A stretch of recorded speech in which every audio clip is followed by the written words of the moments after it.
Let me start by saying that I love Chloe Bailey. Not just that I love Chloe and Halle as a duo, which I do, day one fan over here, but in particular, I love Chloe. I truly believe in the inevitability of Chloe's stardom. I think she's one of the absolute most talented artists of her generation. Chloe can sing her ass off, dance and perform her ass off, write her ass off, produce her ass off, make beats, and our girl is undeniably stunning. Everything about Chloe is tea. So I truly do not think anybody is seeing Chloe in terms of raw talent, and I don't even think it should be open to debate. And for the people who like to put Chloe's solo music career down by uplifting the music she and Halle made together, I have several things to say. Number one, Chloe is responsible for most of Chloe and Halle's music. She either produced or co-produced the majority of it, so you cannot undermine her talent with an example of said talent. Number two, I am sick of the revisionist history that has come about since Chloe and Halle went solo. My God.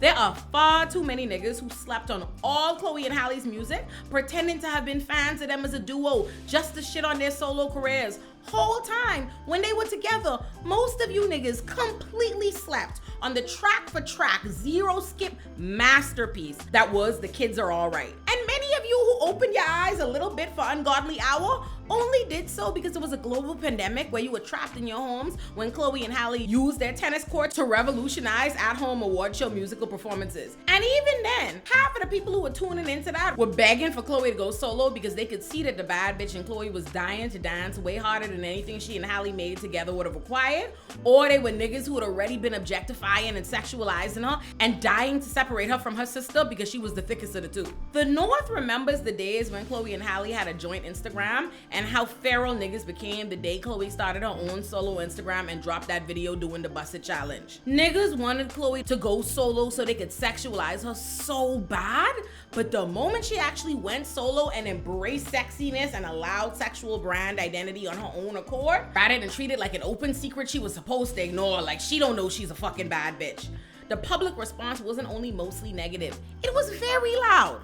The discourse was so much louder than any support or hate for Chloe and Halle as a duo had ever had. We had people who called Halle Haley and thought that Chloe and Halle were twins, shitting on Chloe and Chloe's every attempt to carve out a lane and identify herself as a solo artist. And ironically enough, the Chloe critique was often framed as though they would be supporting her solo music if she was doing the kind of music she made with Halle that they weren't listening to, or if she was doing exactly the kind of music that Halle's been making solo that they're not supporting. So much of the criticisms aimed at Chloe were so deeply steeped in respectability politics and jealousy on the part of a lot of grown women who we just not gonna talk about today. But the respectability politics were loud, and they often resulted in people constantly juxtaposing Chloe to her sister, who they projected this demure, reserved image onto simply because Halle's body did not conjure up the kind of ideas about her character that hypersexualizing Chloe's body did. So they decided that Chloe was trashy and Halle was classy, when in fact they didn't know shit about either woman's personality type. And it had them judging everything Chloe did harshly next to Halle. It was like, oh, Halle gonna be the Little Mermaid.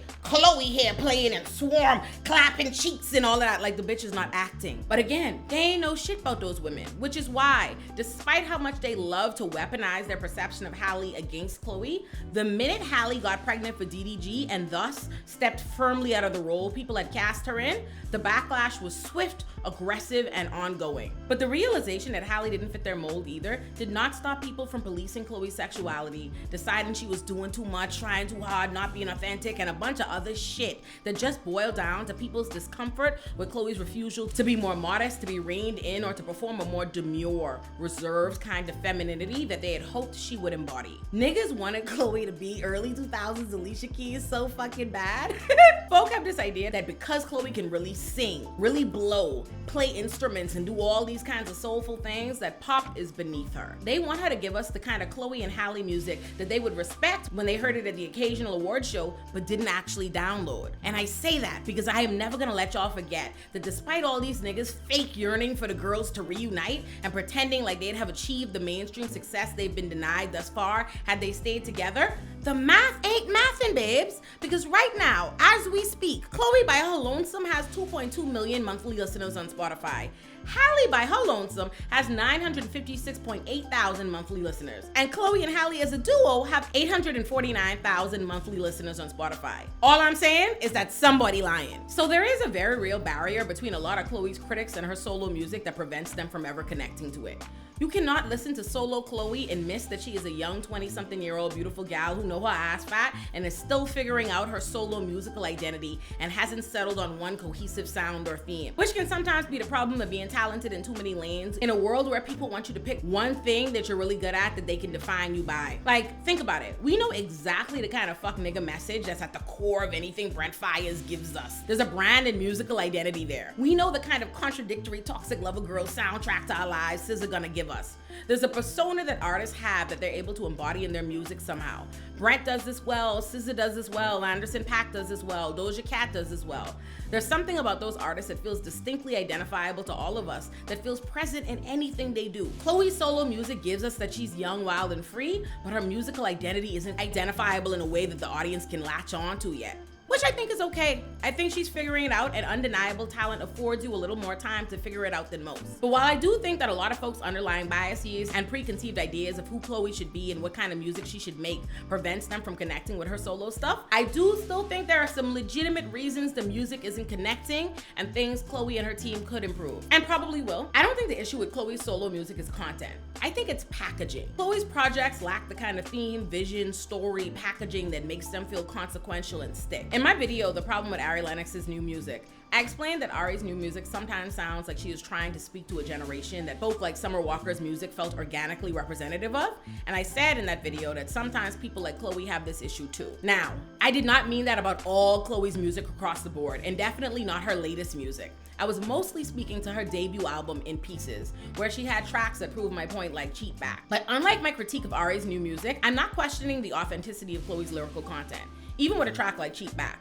Because even on Chloe and Halle's Ungodly Hour, they let us know they'd be fascinated by songs that tell stories about cheating with their track Wonder What She Thinks of Me. Cheat Back just didn't hit the way it was supposed to. It's the way she explored it that's a little gimmicky, which is the issue with several to many tracks on that album that didn't hit like they were supposed to, like Told Ya with the legend Missy Elliott. They failed to really capture the essence of the generation or era they're speaking to, but it's not because Chloe's being inauthentic or I'm not buying what she's selling on tracks like How Does It Feel.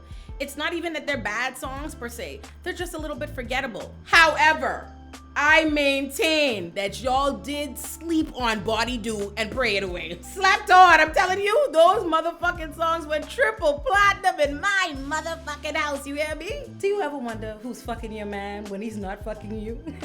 Like, that's cunt, like. And the video to Body Do was equally as cunt.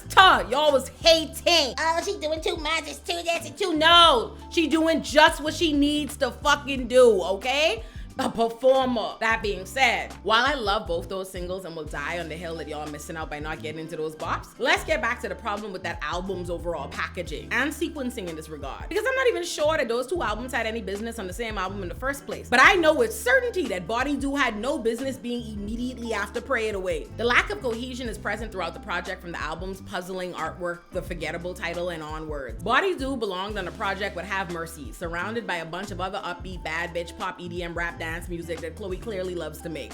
But she didn't do that. She dropped her debut album In Pieces a full 2 years after she dropped the single Have Mercy, excluded Have Mercy altogether, and placed the pop that was Body Do in the middle of an album about heartbreak. Overall, I think In Pieces would have landed better had they trimmed some of the fat to make the heartbreak theme that the title and most of the songs do speak to feel more pronounced. And before I move on to her next album, I just want to say, Have Mercy also was an excellent fucking single. Song, music video, everything. Y'all was fucking hating. But unlike In Pieces, Chloe's sophomore album, Trouble in Paradise, is an excellent, cohesive pop album. I believe this project was slap on because it wasn't packaged or rolled out to us in a way that signaled its importance to Chloe or her discography as an artist. Listen, we sometimes take for granted how much names, titles, visuals, vibes, and demonstrated intention around an album impact how we receive the music. The Kids Are Alright feels important. Ungodly Hour feels important. In Pieces, Trouble in Paradise sound like throwaway singles Jeremiah or Jason Derulo would have had. There's a way people name albums and package their projects that makes them